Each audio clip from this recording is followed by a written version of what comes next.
tutela jurisdiccional efectiva. Muy bien, para hablar de tutela jurisdiccional efectiva, vamos a tratar de exponerles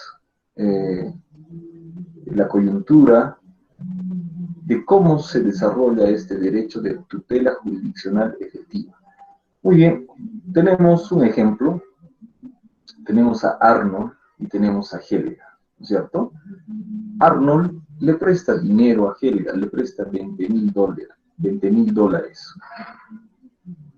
y al cabo de un tiempo, lógicamente Helga tiene que devolver esos $20,000 más los intereses legales, porque ese ha sido el compromiso al cual ha arribado Arnold como Helga.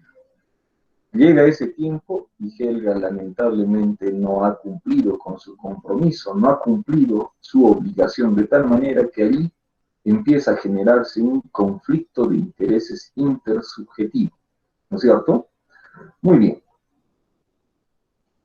En un Estado democrático moderno como el nuestro, no se puede hacer justicia por mano propia, ello está prohibido, inclusive penado y sancionado, salvo algunas excepciones, pero muy limitadas. Entre ellas podría estar la legítima defensa, pero no es el caso.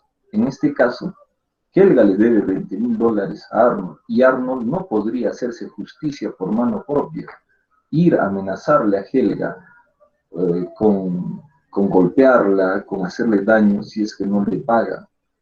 Eso significaría ya cometer un ilícito, ¿no es cierto? Fíjense cómo la torta se voltearía, ¿no? De tal manera que en un Estado moderno como el nuestro se asegura la paz social, y para justamente mantener esa paz social se debe de aplicar una serie de mecanismos democráticos, jurídicos, que justamente buscan alcanzar, mantener, garantizar esa paz social. Tenemos un conflicto de intereses en el cual se está desarrollando en esta relación entre Arnold y Helga. Muy bien, entonces, ¿qué debe de hacer Arnold para reivindicar ese derecho que está siendo vulnerado por Helga? Vuelvo a decir, no puede recurrir a la autotutela. Tendrá que iniciar mecanismos de la autocomposición, ¿no es cierto?, que van a convertirse en una suerte de mecanismos preprocesales, que también son importantes y hemos incidido y siempre lo vamos a hacer.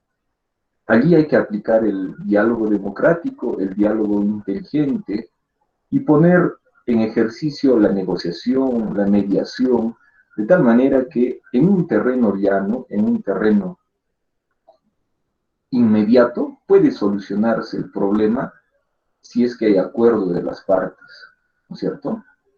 Pero si se da el caso de que, a pesar de que Arnold ha intentado el diálogo, ha intentado solucionar el problema, pero Helga sigue estando renuente a cumplir con su obligación, lógicamente Arnold va a entrar a un terreno de necesidad. No puede ejercer la tutela, la autotutela, ¿no es cierto? No puede ejercer justicia por mano propia. Entonces tendrá que recurrir al servicio de justicia, que es un servicio importante, fundamental, que presta el Estado. Tengan en cuenta que ustedes, al momento de estudiar la teoría general del Estado, han encontrado que el Estado moderno se construye sobre el principio de la separación de poderes. Muy bien, uno de esos poderes es el poder judicial, encargado de administrar justicia para solucionar en forma pacífica, democrática, los conflictos de interés intersubjetivos. Entonces, Arnold tendrá que recurrir al poder judicial, ejercitando su derecho de acción, ¿no? A partir de ello se va a iniciar un proceso judicial donde se va a dar la presencia de un tercero ajeno a la contienda, que va a ser el juez, y el juez va a ser el impulsor de ese proceso. Muy bien, así como se le ha dado la oportunidad, se le está dando la garantía de que Arnold acceda a la justicia, muy bien, también en igualdad de condiciones se le va a dar el derecho de contradicción a Helga, para que Helga pueda manifestar todo lo que le convenga manifestar, siempre de lo legal, obviamente, ¿no es cierto? Muy bien, entonces, justamente la tutela jurisdiccional efectiva va a significar esa garantía, esa protección que el derecho a través del proceso brinda la reivindicación de derechos fundamentales, ¿no? Brinda para la garantía de los derechos que han sido vulnerados, porque no hay otro mecanismo. Es el único para la solución de conflictos de interés intersubjetivo.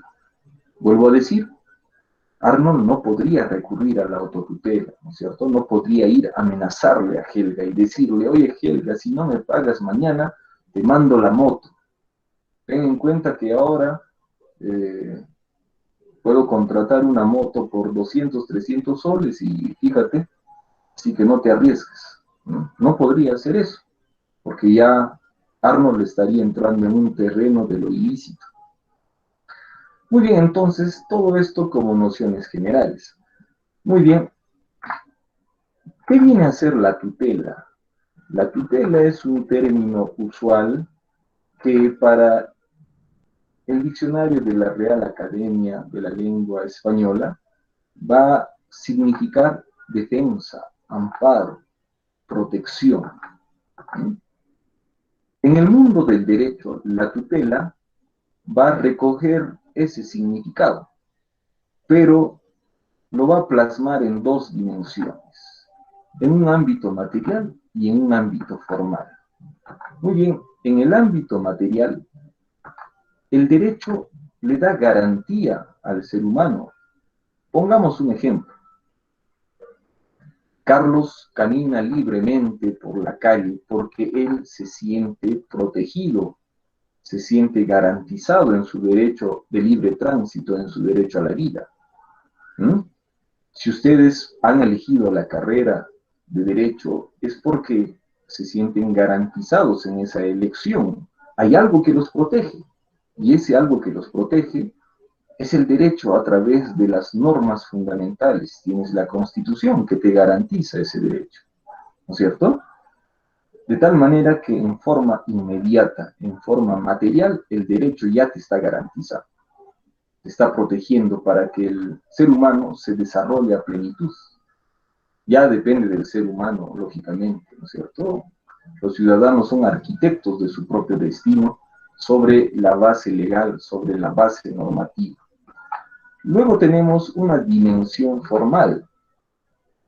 Muy bien, la tutela se va a dar dentro de un ámbito formal. ¿Qué quiere decir esto? Que se va a proteger el derecho vulnerado a través del mecanismo procesal. Todo esto dentro de una dimensión formal. Por ejemplo, seguimos con el ejemplo de Arnold y Helga. Arnold ha sido vulnerado en su derecho patrimonial, ¿cierto? De tal manera que tendrá que recurrir al servicio de administración de justicia que presta el Estado para poder reivindicar ese derecho.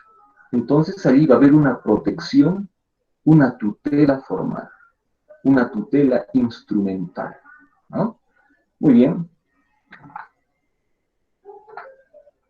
La tutela para Eduardo J. Couture, él es un gran procesalista uruguayo, y señala lo siguiente: define a la tutela jurídica como la protección y amparo mediante el derecho, acción y efecto de dispensar justicia por parte de los órganos de jurisdicción. Entonces, para Couture, la tutela jurídica se va a desarrollar necesariamente en un plano formal, ¿no? Dentro del proceso es que se va a conseguir protección para el derecho fundamental, garantía y reivindicación de aquel derecho fundamental vulnerado. Entonces, la tutela tiene una significancia procesal, ¿no es cierto?, para Couture. Muy bien, ¿La tutela jurisdiccional efectiva es un derecho o es un principio? Muy bien, aquí lógicamente hay un dilema, una suerte de controversia, pero que va a ser allanada por los estudios de diversos juristas, pero que en síntesis van a establecer de que la tutela jurisdiccional efectiva es un derecho y a la vez es un principio. Es un derecho porque todas las personas tienen el derecho de acceder a la justicia para solucionar sus conflictos de intereses. Es una garantía que está reconocida, asegurada y establecida en la Constitución. Si ustedes, por ejemplo, pueden revisar la Constitución política, allí podrán darse cuenta de que la tutela jurisdiccional efectiva es un derecho. Todas las personas tienen el derecho de acceder a ese servicio que brinda el Estado. Por lo tanto, la tutela jurisdiccional efectiva es un derecho de la persona. Pero la tutela jurisdiccional efectiva también es un principio. ¿Mm? En cuanto a que la tutela jurisdiccional efectiva se va a convertir en una base, en un pilar fundamental sobre la cual se va a construir la administración de justicia. Ese servicio de justicia que presta el Estado a través del Poder Judicial tendrá que construirse sobre la base del respeto a la tutela jurisdiccional efectiva. Muy bien. Por ejemplo, Arnold le presta 20.000 soles a Helga, ¿no es cierto? Muy bien, y Helga se obliga a devolver ese dinero en un mes, más los intereses legales. Cumplido ese mes, Helga no ha podido devolver esos 20.000 soles. Frente a, frente a ese conflicto intersubjetivo, ¿qué hacer? ¿Qué hacer? La pregunta es puntual. ¿Qué debe de hacer Arnold para que satisfaga, para que reivindique su derecho, su interés legítimo que ha sido vulnerado por el incumplimiento de Helga? Entonces, tendrá que recurrir a los mecanismos procedimentales, a los mecanismos procesales que están en consonancia con lo jurídico, están en consonancia con la democracia, con la justicia. Entonces, para ello, tendrá que iniciar previamente mecanismos de la autocomposición. Y si estos son fracasados por el incumplimiento y la renuencia de Helga, tendrá que iniciarse la heterocomposición. Es decir, Arnold tendrá que recurrir al servicio de administración de justicia. Muy bien, de tal manera que allí está asegurado el derecho a la tutela jurisdiccional efectiva. Arnold tiene el derecho de poder acceder a ese servicio de administración de justicia, pero que ese trámite procesal esté garantizado, sea digno de conseguir la justicia. Y para ello, el derecho procesal civil, a través del Código Procesal Civil, establece una serie de criterios, etapas, fija derechos y obligaciones de los sujetos procesales, a efectos de esclarecer los hechos, a efectos de obtener una decisión objetiva, factible, y que después de haber obtenido esa decisión, ésta pueda ejecutarse. De tal manera que en todo este interín se va a materializar el derecho y el principio de la tutela jurisdiccional efectiva. Muy bien, de tal manera que la tutela jurisdiccional efectiva es un derecho de la persona y también es un principio fundamental que se debe de seguir para construir el servicio de administración de justicia. Muy bien, la norma ha reconocido de que la tutela jurisdiccional efectiva es un derecho y es un principio. Y para ello vamos a tener el artículo 1 del título preliminar del Código Procesal Civil peruano, que establece que la tutela jurisdiccional efectiva es un derecho. Escuchen ustedes, toda persona tiene derecho a la tutela jurisdiccional efectiva para el ejercicio o defensa de sus derechos o intereses, con sujeción a un debido proceso. Muy bien, entonces a partir de la lectura de este artículo 1 del título preliminar del Código Procesal Civil, en forma contundente se reconoce que la persona tiene el derecho a la tutela jurisdiccional efectiva. Es decir, tiene el derecho a acceder a ese servicio de justicia. Después de haber iniciado el proceso, tiene el derecho de que ese proceso sea tramitado a través del debido proceso, cumpliendo las garantías mínimas para que se obtenga una decisión objetiva. ¿No?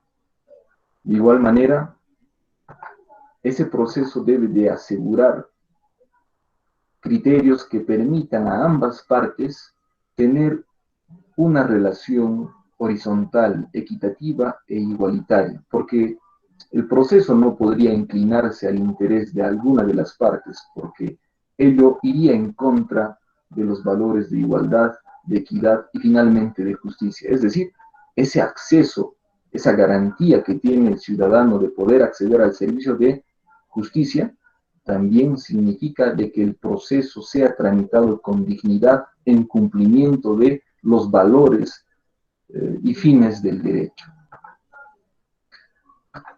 La tutela jurisdiccional efectiva también está establecida y reconocida como un principio, y ello lo vamos a encontrar en el artículo 139 de la Constitución, inciso 3, que establece lo siguiente: son principios y derechos de la función jurisdiccional la observancia del debido proceso y la tutela jurisdiccional.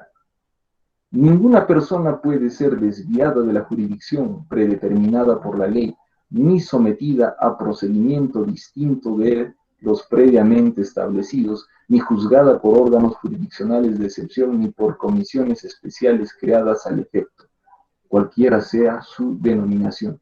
Entonces, observarán que la misma Constitución también establece que la tutela jurisdiccional efectiva es un principio, es decir, una base fundamental que va a guiar, va a orientar la construcción de una estructura que busca administrar justicia. De tal manera que el Poder Judicial tiene que prestar servicio de administración de justicia tomando en cuenta el principio de la tutela jurisdiccional efectiva. Muy bien. Hemos mencionado siempre de que el rasgo social que tiene el ser humano va a significar también la presencia de conflictos intersubjetivos, conflictos que se van a desarrollar en la convivencia, y ello es algo natural, de tal manera que uno podría afirmar de que el conflicto ha estado presente allí donde hay grupos sociales, ¿no es cierto? En el pasado, en los albores de la humanidad, el conflicto era solucionado generalmente por el uso de la fuerza, donde una de las partes, aquella parte con mayor fuerza, con mayor poder, imponía su criterio y así se solucionaba el problema. De tal manera que es una época primaria, es una época básica, ¿no es cierto?, que caracteriza justamente a las etapas de salvajismo, de barbarie. Sin embargo, en la actualidad, se ha reconocido la democracia como la forma de gobierno, la mejor forma de gobierno, donde se garantizan los derechos de todos los seres humanos por igual. De tal manera que, a pesar de que vivamos en una democracia, siempre va a existir el conflicto. el conflicto intersubjetivo de intereses, y con mucha más razón en una sociedad como la nuestra, que se caracteriza por el patrimonialismo, por una economía social de mercado donde las personas tienen la libertad de emprendimiento, donde pueden desarrollar empresa, negocios, y en estas condiciones con más razón se evidencian conflictos intersubjetivos. Y en esa consonancia está el ejemplo de Arnold y Helga, que es un ejemplo ilustrativo y representativo de lo que sucede en una sociedad moderna como la nuestra, ¿no? Caracterizada por una economía global, donde el capitalismo también es evidente, ¿no? Donde la gente tiene ansias por generarse trabajo, por generarse riqueza, y hace movimientos económicos, se relaciona con otros agentes económicos para obtener ingresos, de esa manera poder satisfacer sus necesidades básicas y también secundarias. Entonces, en ese escenario, que lógicamente se evidencia en la actualidad, con más razón se va a hacer presente el conflicto de intereses. Pero ese conflicto, vuelvo a decir, no puede ser solucionado en forma de autotutela. Uno no puede hacer justicia por mano propia, porque, vuelvo a decir, ello está penado, está sancionado, salvo algunas excepciones que las hemos analizado en las anteriores sesiones de clase. Pero en líneas generales, la autotutela está prohibida, ¿no es cierto? Entonces, ¿qué debe de hacer Arno? ¿No? Y siempre lo vamos a reconocer, siempre lo vamos a manifestar y lo vamos a promover. Existe un conjunto de mecanismos de autocomposición que van a tener la categoría de mecanismos preprocesales. Pongámoslo así, es una suerte de justicia previa que busca de repente plasmarse en la solución de un conflicto, pero en forma inmediata, a través del diálogo democrático, a través del diálogo inteligente. De tal manera que allí vamos a entrar a una fase de autocomposición, donde las mismas partes tienen la posibilidad para solucionar sus problemas, a través del diálogo inteligente, a través del diálogo democrático.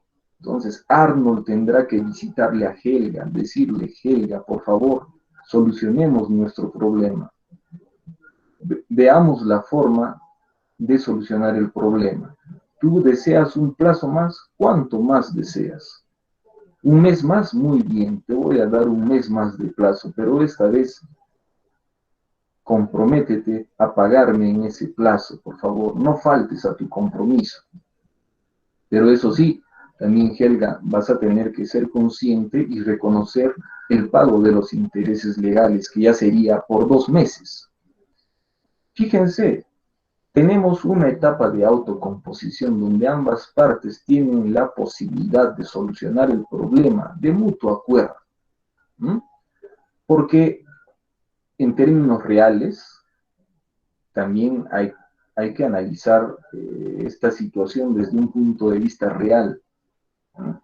El Poder Judicial está cargado de procesos, hay mucha carga procesal, de tal manera que recurrir al proceso judicial no solamente en términos reales, por supuesto, significaría, digamos, el trámite de un proceso, sino que también este proceso va a ser manchado por una serie de cuestiones que no tienen nada que ver con la justicia, porque allí se ventila, se somete a la dilatación de tiempo, hay inversión de esfuerzo, de energía, inversión de emociones, y lo peor de todo esto por un prolongado tiempo, ¿no? 3, 4, 5 años peleando a nivel de los tribunales, que lógicamente se convierte en algo contraproducente.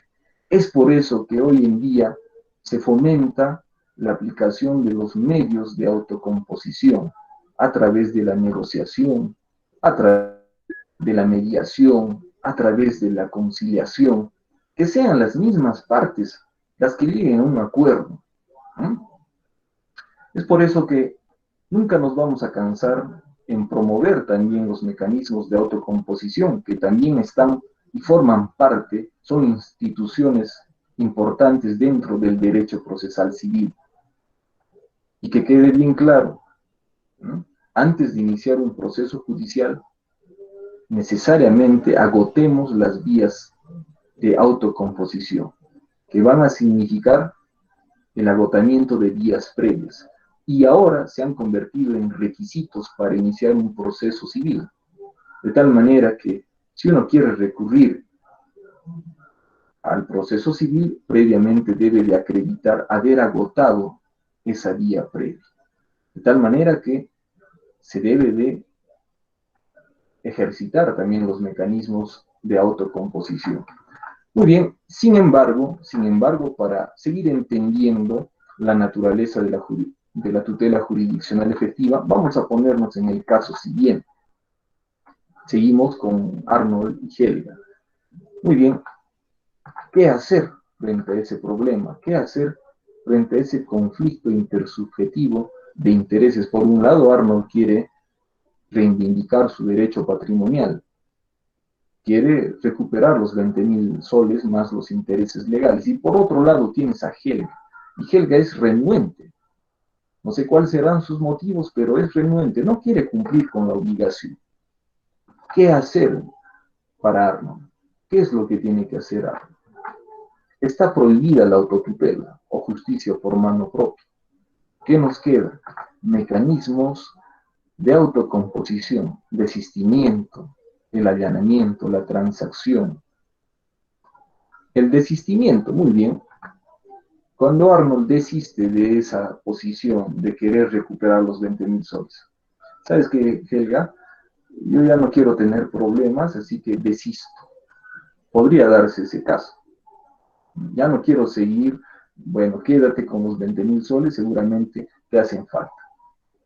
Desisto de esa pretensión.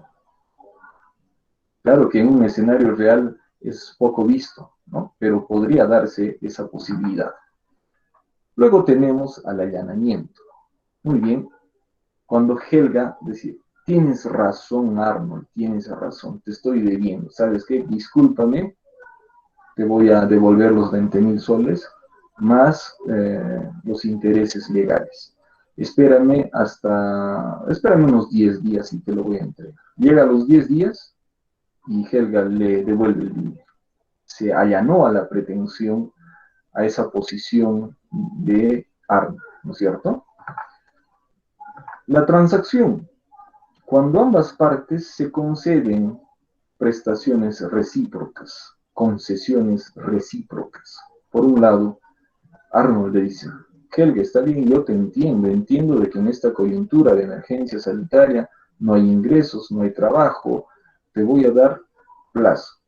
¿Cuánto plazo más quieres, Helga? Tú chequea tu situación, de acuerdo a eso, me propones un plazo. Entonces Helga dice, muy bien, a ver, evaluando, voy a conseguir el dinero de acá 2 meses, ¿ya?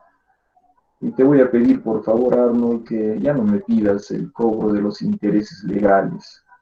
Te voy a dar el monto del capital, pero los intereses legales, por favor, mira, estoy en una situación, digamos, de insolvencia económica. Entonces Arnold entiende la situación y está de acuerdo con esa propuesta. Pasan los 2 meses y lógicamente Helga le paga los 20.000 soles prescindiendo los intereses legales. De tal manera que allí ha habido concesiones recíprocas. Por un lado, Arnold le ha concedido más plazo y por el otro lado, Helga ha asegurado que iba a devolver el dinero. ¿No es cierto? Entonces hay concesiones recíprocas. La intención de los mecanismos de autocomposición, lógicamente, va en el sentido de solucionar el problema en forma inmediata, que las mismas partes sean las que solucionen el problema. En un escenario como el nuestro, lamentablemente, la aplicación de los medios autocompositivos mayoritariamente fracasa, ¿no? Porque esto ya tendría que analizarlo un sociólogo, tendría que analizarlo un antropólogo. Por cultura, siempre queremos, digamos, ganar, nunca nos damos por vencidos. Y ello va a evidenciarse, va a ponerse en práctica también en una controversia jurídica. Lo más probable es que Helga no acepte esos mecanismos de autocomposición y siga siendo renuente. ¿Por qué? Porque aquí hay un tema de renuencia, de una actitud contraria al ordenamiento jurídico, a lo razonable, porque finalmente quiere aprovecharse, ¿no es cierto? Quiere aprovecharse. Sabe de que el proceso judicial demora bastante tiempo, así que durante el trámite de todo ese proceso judicial, Helga, lógicamente, no va a entregar los 20.000 soles. ¿Por qué? Porque hay un proceso judicial iniciado. ¿Mm? Y se debe de esclarecer los hechos. El juez tiene que determinar si realmente lo que dice Arnold es cierto o no. Y después de haber analizado el caso en forma objetiva, lo cual se va a desarrollar en un tiempo prolongado de acuerdo a la coyuntura real, entonces ahí Helga tranquilamente va a poder gozar de ese dinero por todo el tiempo que dure el proceso judicial. Lamentablemente, ello es así desde un análisis práctico, ¿no? Otro ejemplo podría decirles, ustedes habrán escuchado las noticias, siempre hay problemas de esta naturaleza, los vecinos que se quejan por la apertura de discotecas, de bares, en inmediaciones de los hogares. Así que recurren a la municipalidad para que la municipalidad aplique la capacidad sancionadora y cierre estos locales. Sin embargo, pese a que la municipalidad ha emitido la resolución administrativa de sanción, estos no se pueden cerrar. ¿Por qué? Porque seguramente el conductor de ese negocio ha interpuesto una demanda contenciosa administrativa. Y el ejecutor coactivo, que es aquel personaje de la municipalidad que tiene la facultad para darle efectividad a la resolución de esa sanción, es decir, quien va a cerrar esa discoteca en mérito a la resolución administrativa de sanción, no lo puede hacer porque de por medio está el inicio de un proceso judicial. Entonces, primero tendrá que esclarecerse la controversia en el proceso judicial y después, si es que se ha determinado de que no se debe anular la sanción, recién allí podrá hacerse ejecutable la resolución administrativa y solo así podrá cerrarse esa discoteca. Pero allí, mientras tanto, ya ha pasado más de 3, 4, 5 años. Durante todo ese tiempo, legalmente, el conductor de ese negocio está garantizado en el servicio. ¿Mm? Son cuestiones contraproducentes, contradictorias que se encuentran en el ordenamiento jurídico, que tranquilamente podrían ser solucionadas con una interpretación sistemática, pero aquí ya merece la competencia, la buena actitud también de los profesionales y operadores del derecho, ¿no es cierto? Muy bien, prosigamos. Entonces, seguimos con el ejemplo de Arnold y de Helga, ¿no es cierto? No se puede recurrir a la autocomposición, pero, mejor dicho, no se puede recurrir a la autotutela, sí se puede recurrir a la autocomposición, pero estas han fracasado, porque Helga sigue siendo renuente. De tal manera que Arnold se va a encontrar en un estado de necesidad y va a tener que recurrir al servicio de administración de justicia que presta el Estado. Entonces, aquí en la diapositiva, en la imagen, podrán observar de que tendrá que recurrirse al Poder Judicial. Allí les he puesto una imagen un poco satírica que demuestra la realidad del Poder Judicial. Hay muchas veces que este se encuentra paralizado por la huelga de sus trabajadores. A eso no solamente se suma la huelga, se suma también de repente la carga procesal, ¿no? De repente también se suma la falta de capacitación, muchos factores que entrampan el servicio de justicia, ¿no? Muy bien. La tutela jurisdiccional efectiva y la justicia. Para entender este ítem, lógicamente hay que tratar de conceptualizar qué cosa viene a ser justicia. Lógicamente es un término de una diversidad de significados, polisémico el término justicia, pero en líneas generales va a significar dar a cada quien lo que le corresponde o lo que es suyo. Pero esto hay que entenderlo en forma amplia, ¿no? En forma grande. No podemos circunscribirla solamente al aspecto literal de ese significado. Muy bien. Tenemos otra noción que es muy interesante también, escuchen. Es el conjunto de pautas y criterios que establecen un marco adecuado para las relaciones entre personas e instituciones, autorizando, prohibiendo y permitiendo acciones específicas en la interacción de estos. En tal sentido, el derecho procesal civil, al establecer una serie de pautas, criterios y garantías razonables, se convierte en un instrumento para alcanzar la justicia. Hablar de justicia implica hablar de un término que se escapa como el agua entre los dedos, se esfuma. Tratar de conceptualizarla es difícil, es compleja, ¿no? Sin embargo, decir lo siguiente: lo que es justicia para uno puede no ser justicia para otro personaje, porque finalmente aquí nadie es consciente o nadie asume su responsabilidad en una relación material entre Arnold y Helga. Arnold está exigiendo el cumplimiento de su derecho porque él considera de que es justo. Pero preguntemos a Helga: ¿Helga realmente será consciente de que su falta de incumplimiento está en contra de la justicia? En un escenario real, eso no lo he visto. Es más, ni le interesará la justicia. Allí hay un tema de aprovechamiento. Muy bien, entonces lo que es justicia para uno puede ser no justicia para el otro, de tal manera que allí se va a maximizar esa controversia. Uno va a mantener esa postura, y ello se observa siempre en los procesos judiciales. Uno asume la postura de demandante y esa postura la defiende a capa y espada, en todos los escenarios.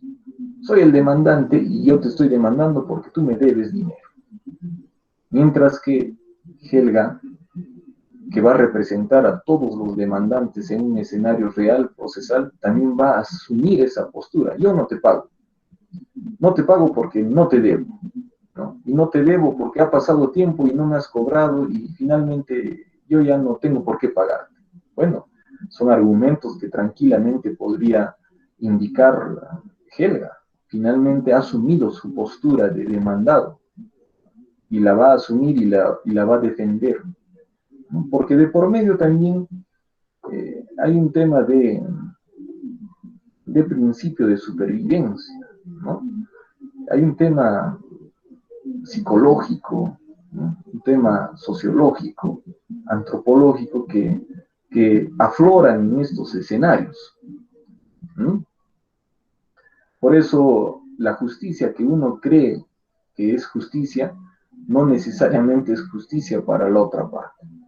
Entonces, en ese terreno muy ambiguo, que se esfuma como el agua entre los dedos, lo que le queda al derecho es crear condiciones para garantizar, digamos, que el proceso sea el debido proceso. ¿No? Porque siempre va a haber cuestionamiento a las decisiones, pero jamás debe de haber cuestionamiento al debido proceso. Muy bien, no podremos materializar al 100% la justicia, pero por lo menos hay que asegurar que ese servicio tenga mínimas garantías. Es por eso que el derecho procesal civil busca alcanzar la justicia, pero a través de la garantía, a través de un conjunto de criterios que se cumplen a lo largo del proceso y de esa manera, cumpliéndose esos criterios, tratar de alcanzar a la justicia. ¿Mm? Por eso se dice lo siguiente: la tutela jurisdiccional efectiva es derecho que le asiste a toda persona a obtener tutela jurídica efectiva de los jueces o tribunales en el ejercicio de sus derechos, los cuales son. Aquí están los criterios que garantiza el proceso judicial: a la no dilación o obstrucción de la justicia. Es decir, no debe de haber demora en la administración de justicia. A un juez natural u ordinario predeterminado por la ley. La asistencia de un abogado. Al derecho de defensa. A ser informados de la denuncia o de la demanda. A un proceso público y transparente. A la imparcialidad del juez, a acreditar su pretensión con el ofrecimiento y la actuación de los medios probatorios pertinentes para su defensa. Son criterios importantes que van a asegurar de que el proceso sea un mecanismo que busque justicia. Ustedes han visto la película Justicia para Todos, y allí en la película se observa en forma satírica, irónica, sarcástica, cómo realmente se sigue a la justicia en un terreno real. Fíjense, ahí tenemos la presencia de un juez que se destaca por aplicarte la norma en forma literal y drástica, ¿no? Y lo condena a un ciudadano que no había cometido ningún delito. Él está privado de su libertad y él es inocente. Sin embargo, ya no puede soportar ese escenario. Hay una decisión injusta desde un punto de vista real y material, ¿no es cierto? Así que ya no puede soportar ese escenario, termina enloqueciendo, toma a la comisaría, amenaza con quitarse la vida y al final se desarrolla toda una reyerta, un botín, y al final es siendo abatido por un francotirador. Entonces, fíjate, las decisiones judiciales lógicamente tienen bastante trascendencia en la vida personal, en la vida real, ¿no? De tal manera que, fíjate, aquí podría decirse, de acuerdo a la película, de que esa decisión fue injusta, ¿no? Aplicó el derecho, mejor dicho, aplicó la norma al pie de la letra, pero aplicando la norma al pie de la letra, lógicamente la decisión judicial prescindió de las características personales del sujeto condenado, quien era de repente un ser humano que no podía defenderse en un escenario de la privación de la libertad en una cárcel, ¿no? Era muy inocente, muy callado, muy apagado, de tal manera que le chocó bastante la privación de la libertad. Fíjense, en todo caso, la decisión, lógicamente, tiene que tomar una serie de factores, no solamente el normativo establecido en la ley, sino que el juez tiene que ir más allá, ¿no? Por eso, inclusive aquí en el proceso hay un principio que más adelante lo vamos a detallar, lo vamos a analizar, pero ya les voy adelantando: el principio de inmediación.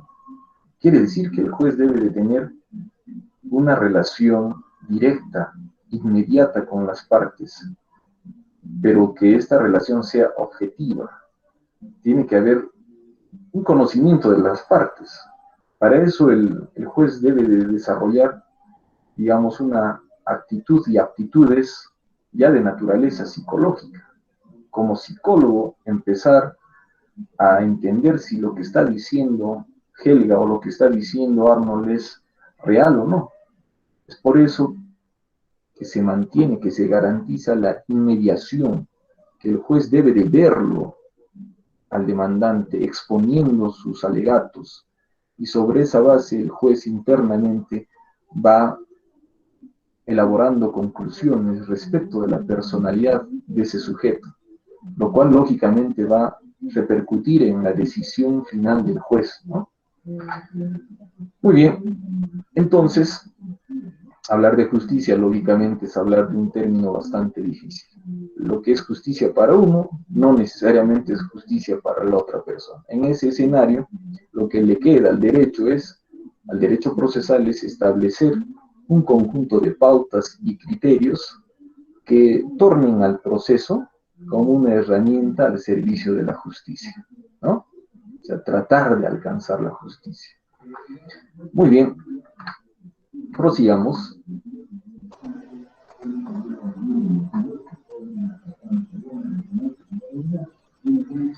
Muy bien, derecho a la tutela jurisdiccional efectiva.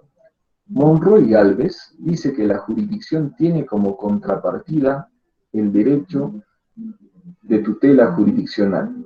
Entendemos entonces por tutela jurisdiccional efectiva el derecho fundamental de todo sujeto de derecho para poder someter la solución de un problema, conflicto de intereses intersubjetivo o el esclarecimiento de la incertidumbre jurídica generado por la perturbación de sus derechos o intereses.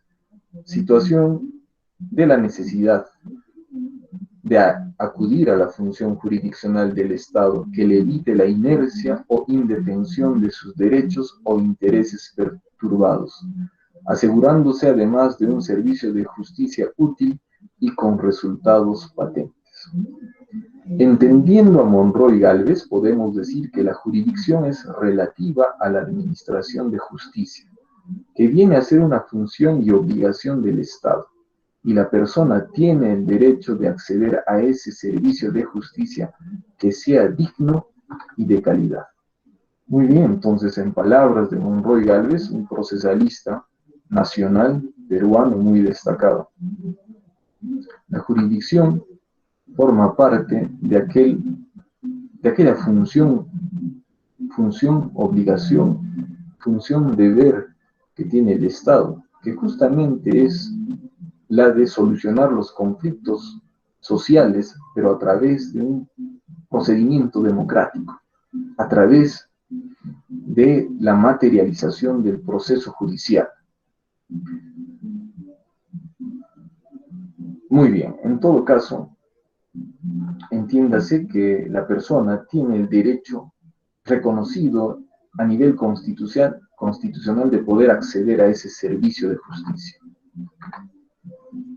Muy bien, tenemos el siguiente ítem: aspectos que delinean la presencia de la tutela jurisdiccional efectiva en el Código Procesal Civil.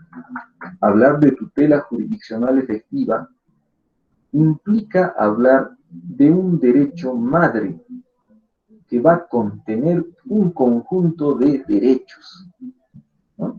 Dentro de la tutela jurisdiccional efectiva va a estar comprendido, por ejemplo, el derecho de acción y contradicción, el derecho de defensa, el derecho a obtener una decisión motivada y el derecho a que la decisión firme sea efectivizada o ejecutada.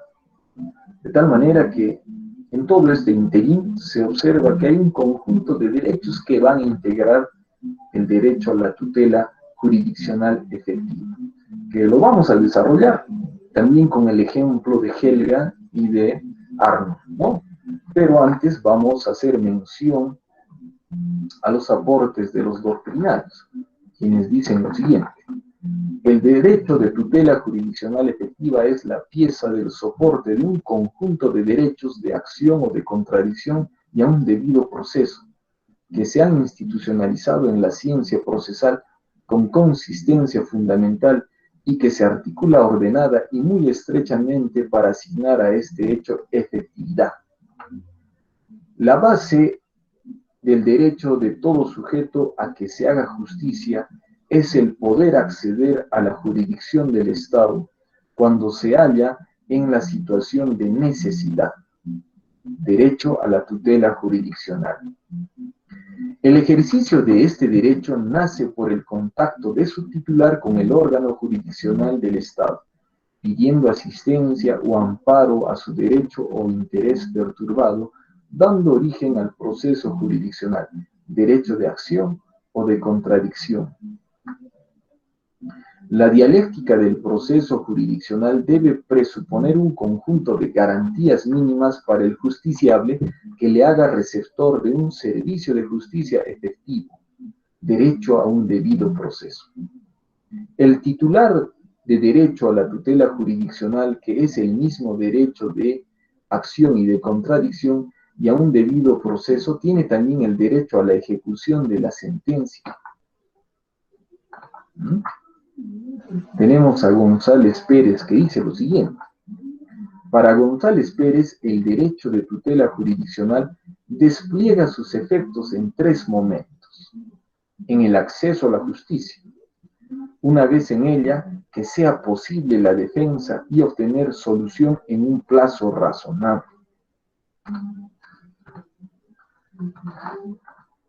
Una vez dictada sentencia, la plena efectividad de sus pronunciamientos, acceso a la jurisdicción, proceso, debido proceso y eficacia de la sentencia.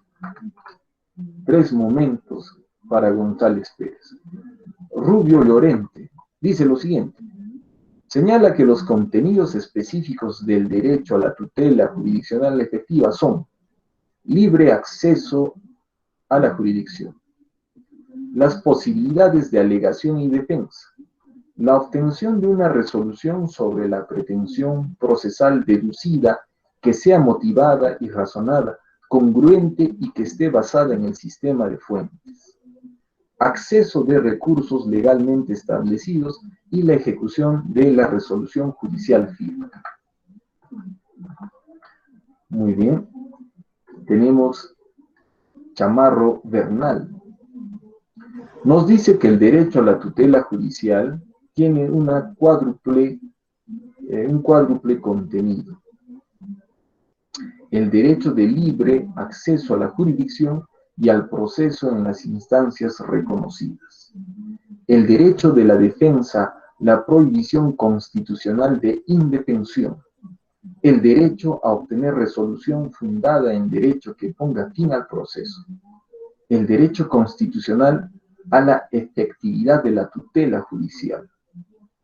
Muy bien, entonces, todo esto que han señalado nuestros amigos doctrinarios, lo hemos ilustrado a través de este esquema, que ustedes lo pueden ver y lo vamos a analizar. Todo lo que hemos mencionado, lógicamente, tiene que analizarse desde un punto de vista práctico para poder entenderlo. Yo estoy seguro de que a veces se utiliza tecnolenguaje que puede remitirnos a un escenario abstracto, difícil de entender y muy confuso. Pero esto lo vamos a reforzar con el análisis de este ejemplo. Así que seguimos manteniendo el ejemplo de Arnold y Helga, ¿no es cierto? Por un lado tenemos a Arnold. Arnold presta 20.000 soles a Helga. Helga se obliga a devolver el préstamo en un mes. Cumplido el mes, Helga no cumple con pagar la obligación. Se origina un conflicto intersubjetivo de intereses, ¿no es cierto? Muy bien. ¿Qué hacer para Arnold? Muy bien. Tendrá que recurrir a los medios autocompositivos, allanamiento, desistimiento, transacción, que finalmente van a poder materializarse en los mecanismos alternativos de solución de conflictos. Tenemos a la negociación, la mediación y la conciliación, ¿no es cierto? Pero para el caso, para el ejemplo, resulta que se han agotado todas estas vías previas y ha habido fracaso de estos mecanismos autocompositivos.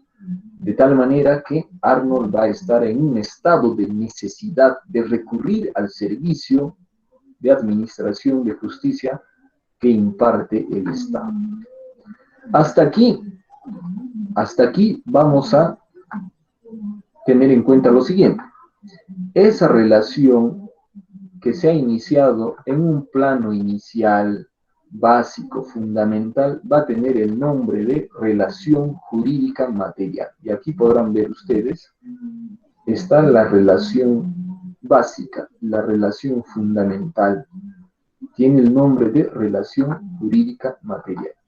Esa misma relación jurídica material tiene que mantenerse en armonía con los demás escenarios que van a desarrollarse en el plano de la etapa autocompositiva.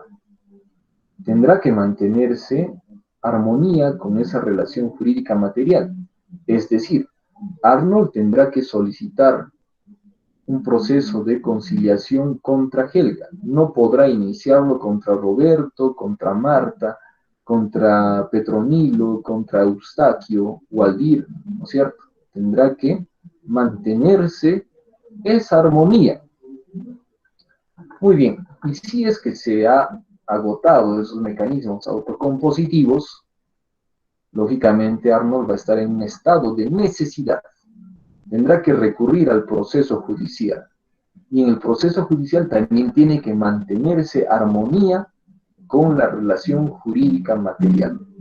De tal manera que esa relación jurídica material que se desarrolla dentro de un escenario judicial, dentro de un escenario procesal, va a tener la denominación de relación jurídica procesal. Entonces aquí en el esquema pueden observar que hay armonía de relaciones, ¿no? Hay una armonía entre la relación jurídica material y la relación jurídica procesal. Se mantiene a los mismos sujetos de la relación. En el escenario material está Arnold, está Helga. En el escenario procesal sigue manteniéndose a Arnold y a Helga, ¿sí? Pero con la presencia de un tercero ajeno a esa relación material que vendría a ser el juez. Aquí tenemos a Gendo Ikari, que está personificando, para nuestro ejemplo, la figura del juez, que a su vez personifica al servicio de administración de justicia brindada por el Poder Judicial. Muy bien, aquí también hay otros elementos que destacar. Si es que se mantiene armonía entre la relación jurídica material y la relación jurídica procesal, entonces se habla de legitimidad para obrar. Acá es un elemento importante.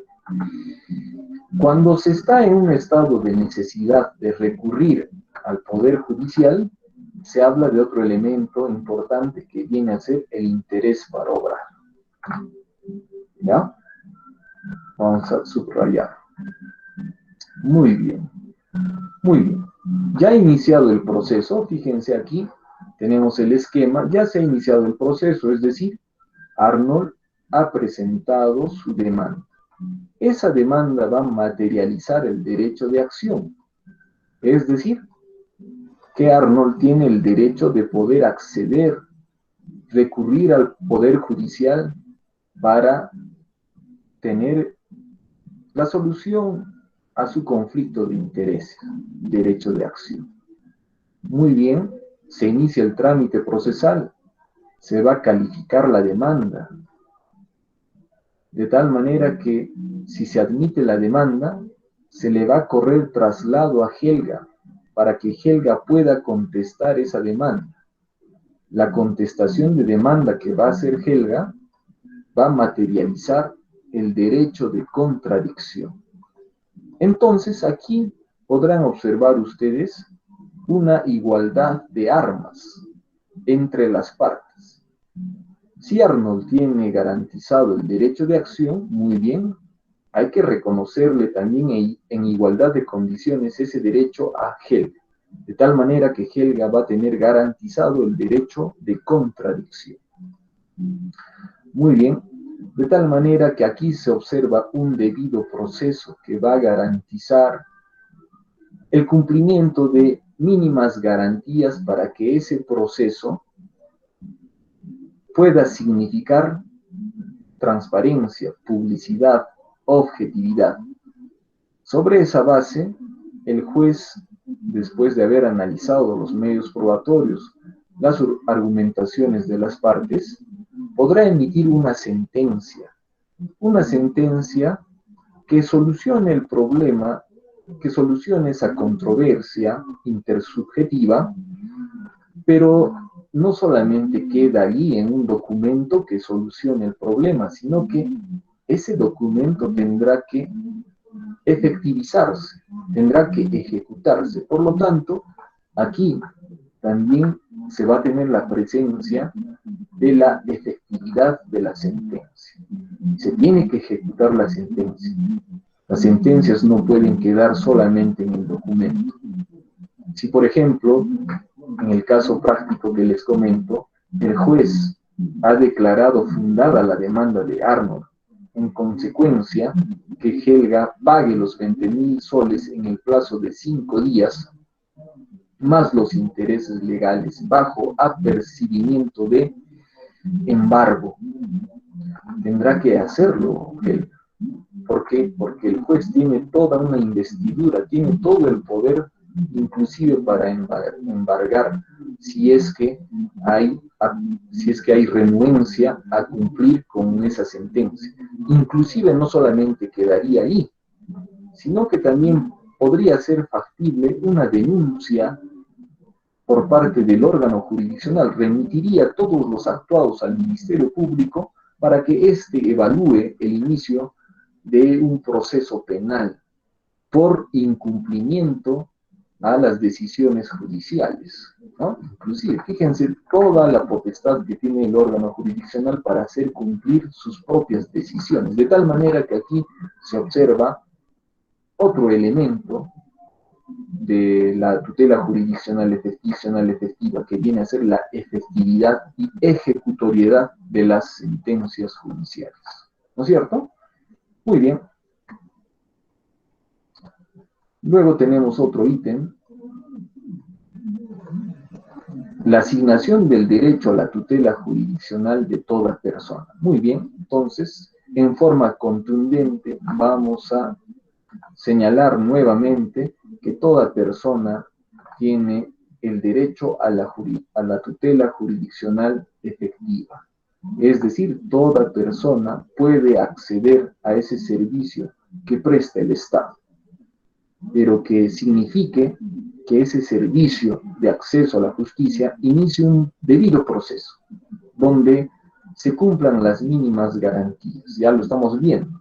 Se le garantice el derecho de acción al demandante, se garantice el derecho de contradicción a la otra parte, se garantice el derecho de defensa, se garantice el derecho a obtener una sentencia motivada, se garantice el derecho a poder ejecutar la sentencia firme, ¿no?, que asegure justamente la decisión emitida por el juez.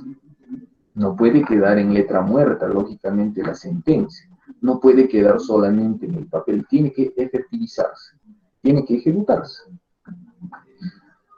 Muy bien. Toda persona tiene garantizado el derecho a la tutela jurisdiccional efectiva. Y aquí vamos a desmenuzar a quienes les alcanza ese derecho a la tutela jurisdiccional efectiva. En líneas generales, lógicamente se le garantiza a la persona.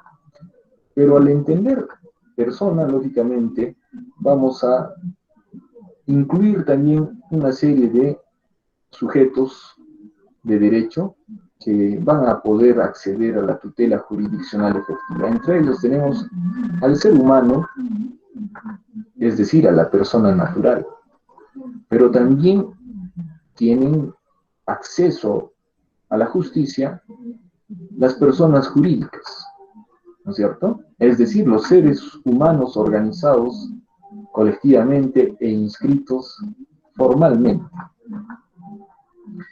El futuro, ciudadano también, ejemplo, aquel ser humano que está por nacer, el concebido, también tiene derecho de acceso a la justicia, lógicamente a través de su representante legal, que vendría a ser su padre. Los seres humanos organizados colectivamente que obran socialmente como si tuvieran inscripción formal, pero que no la tienen, es decir, las personas jurídicas no inscritas, también tienen acceso a la justicia. Los órganos constitucionalmente autónomos, los patrimonios autónomos y también, por qué no decirlo, las instituciones públicas también tienen acceso a la justicia, lógicamente a través de sus representantes legales, porque a veces se vulnera también las prerrogativas de las instituciones públicas. Un ejemplo les podría decir, se vulnera los intereses, por decir, de la Municipalidad Distrital de San Jerónimo, por cuanto ha habido construcción en la vía pública, ¿no? O ha habido ocupación de terrenos municipales, de áreas verdes. Hay malos ciudadanos, hay malos administrados que construyen su garaje, amplían digamos, su infraestructura en terrenos que no les pertenecen, en terrenos públicos, áreas verdes. ¿Cuántos ejemplos no hay en nuestra ciudad? Obviamente no voy a dar nombre de los sitios donde he visto, donde se ha comprobado que hay ocupación de vía pública, pero es muy evidente eso en nuestra ciudad. Inclusive alguna vez he visto que un vecino ha construido sus escaleras en la vereda. Lógicamente, allí hay una vulneración del derecho público.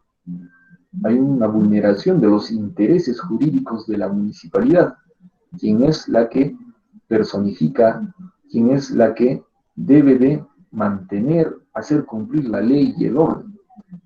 Entonces, allí la municipalidad tendrá que iniciar los canales, los procedimientos administrativos sancionadores. Y si es que es necesario, tendrá que recurrir al Poder Judicial para que el juez ordene la demolición de una infraestructura ilegal. ¿Se dan cuenta? Entonces, las personas jurídicas también, las entidades públicas que son personas jurídicas, también tienen reconocido este derecho. Muy bien. Finalmente, vamos a hablar sobre la tutela jurisdiccional efectiva para el ejercicio o defensa de derechos e intereses. Muy bien, para ocuparnos válidamente del derecho y del interés, así como del ejercicio o defensa de ambos, es conveniente apreciar aquello que la interacción en sociedad refleja desde ya, la idea de relación. Relación que, revestida de juridicidad, se llama relación jurídica. Es el enlace de la obligación de un sujeto de derecho con el interés legítimo o derecho subjetivo de otro, por la actuación de una norma jurídica en razón de un hecho, factum, antecedentes. Nos interesa esta definición de relación jurídica, cuyos elementos son el orden subjetivo, como las partes de la relación jurídica, sujeto de derecho pasivo, el deber pasivo y el sujeto de derecho activo, pudiendo cada parte, como afirma Vidal Ramírez, estar constituido por uno o más sujetos. En el plano del orden objetivo, tenemos el interés legítimo y el derecho subjetivo, ¿ya? Pero esto, lógicamente, lo vamos a entender mejor con el siguiente esquema. Muy bien, tenemos una relación jurídica. Primero vamos a hablar de lo siguiente. En un escenario actual como el nuestro, ya les he mencionado, de una economía globalizante, ¿sí?, donde los ciudadanos ejercitan su derecho al trabajo, su derecho a la libertad de emprendimiento, derecho de empresa, tienen todo el derecho de generarse recursos, de generarse riqueza, dentro de lo legal, obviamente, ¿cierto? Dentro del marco legal. Muy bien, entonces, bajo esa base constitucional que es fundamental, todos comercian, ¿no es cierto? Todos desarrollan relaciones sociales, pero estas relaciones sociales, si tienen trascendencia jurídica, van a tener el calificativo de relación jurídica material, que finalmente todas las relaciones de índole económico para asegurarse requieren de la intervención del derecho. Por ejemplo, tenemos a Helga y tenemos a Arnold. Arnold y Helga, lógicamente, tienen una relación básica, ¿no? Una relación fundamental que vendría a ser una relación social. Son amigos o finalmente se han conocido para la celebración de ese negocio jurídico entre ellos. Hay una relación social, pero esa relación social que incluye también lo económico, tiene que asegurarse, ¿no es cierto? Y se va a asegurar mediante el derecho. Entonces es fundamental, es importante de que se realice un contrato que establezca en forma clara y objetiva la voluntad de ambas partes, tanto de Arnold, tanto de Helga. Allí se debe de materializar la manifestación de la libre voluntad, y ello lógicamente lo van a consolidar con la suscripción de ambos, ¿no?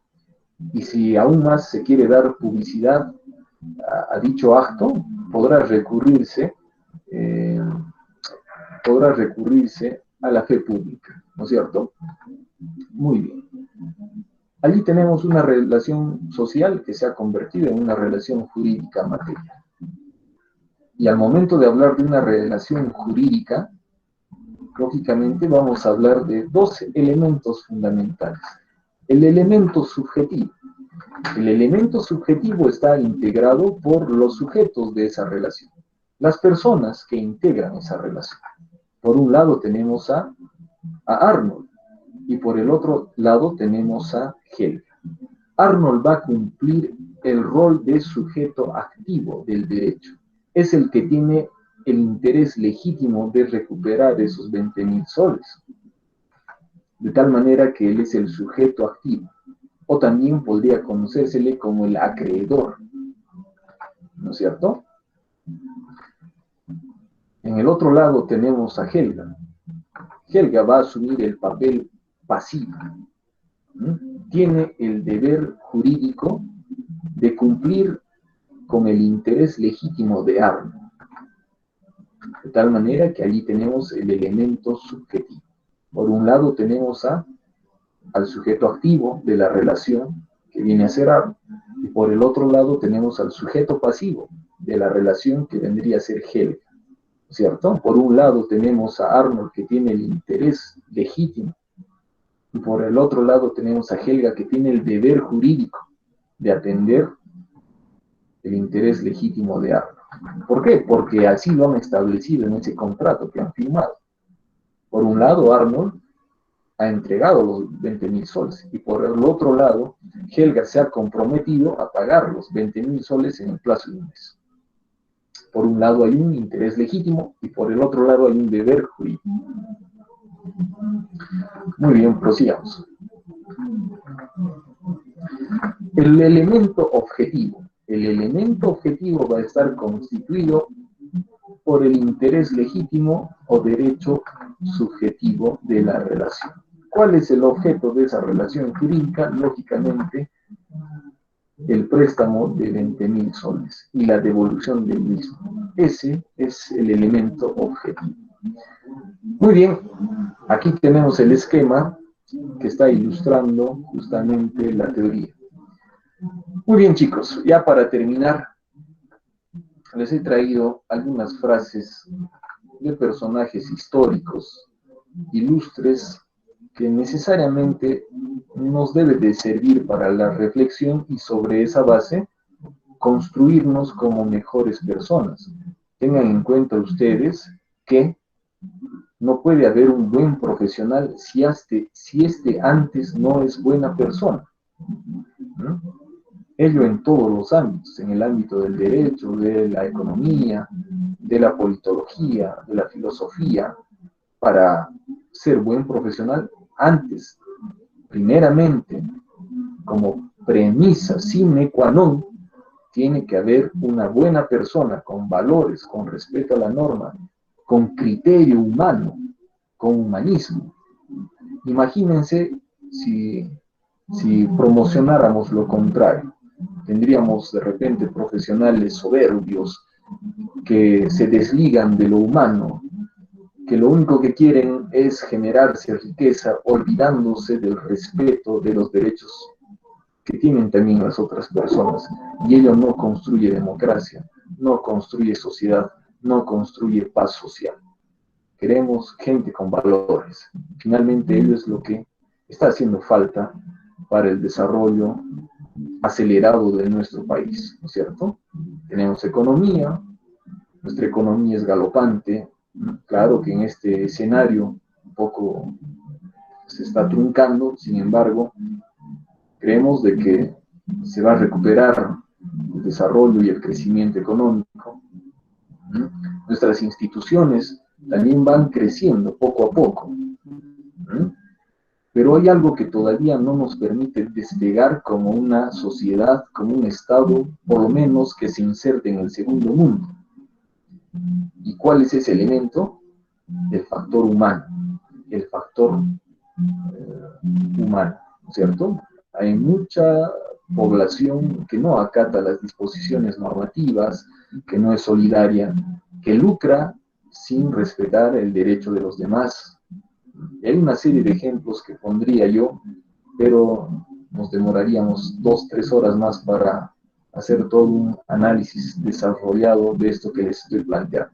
Pero en líneas generales quisiera reafirmar de que no puede haber buen profesional si este antes no es buena persona, si este antes no ha aprendido a conocerse, a dominarse, a dominar sus defectos, a poner en práctica sus virtudes con inteligencia ya capitalizadas, ¿no? Entonces, bajo ese enfoque les he traído unas frases muy bonitas de personajes muy ilustres que deben de servirnos para la reflexión y la práctica de esos valores, porque de nada sirve que todo quede en teoría, ¿no es cierto? Hay que ponerlos en práctica también. Tenemos a Platón, discípulo de Aristóteles. No, estoy equivocando. Discípulo de Sócrates. Su verdadero nombre, Aristóteles. Platón significa el de espaldas anchas, ¿no es cierto? Bueno, la peor forma de injusticia es la justicia simulada. Bueno, luego tenemos a su mentor, Sócrates. Cada uno de nosotros solo será justo en la medida en que haga lo que le corresponde.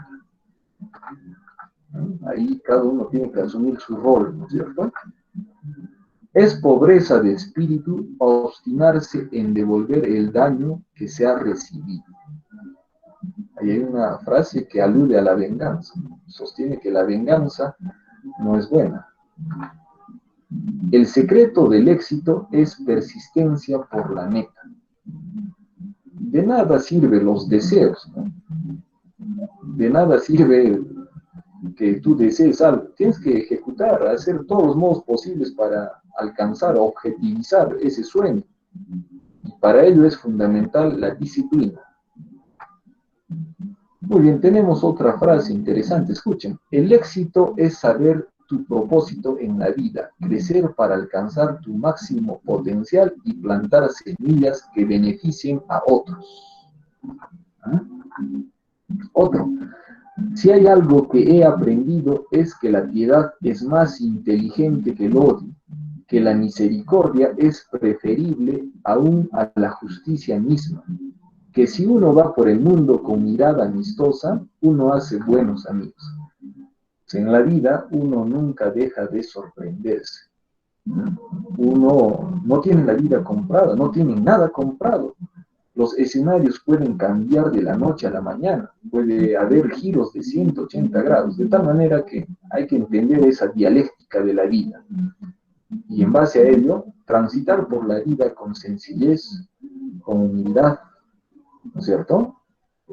Sin posturas intransigentes, siempre hay que tener apertura, Siempre hay que ser solidarios.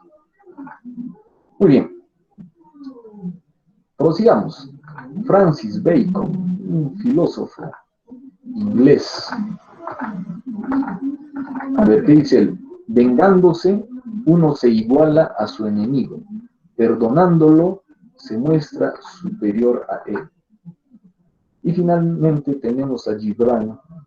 Ver que los ardiles del zorro triunfan sobre la justicia del león lleva al creyente a dudar de la justicia. Muy bien, son frases que deben de significar la reflexión por parte de todos nosotros. Muy bien, nos vamos a quedar allí y vamos a entrar a otra etapa, la etapa de participación por parte de ustedes.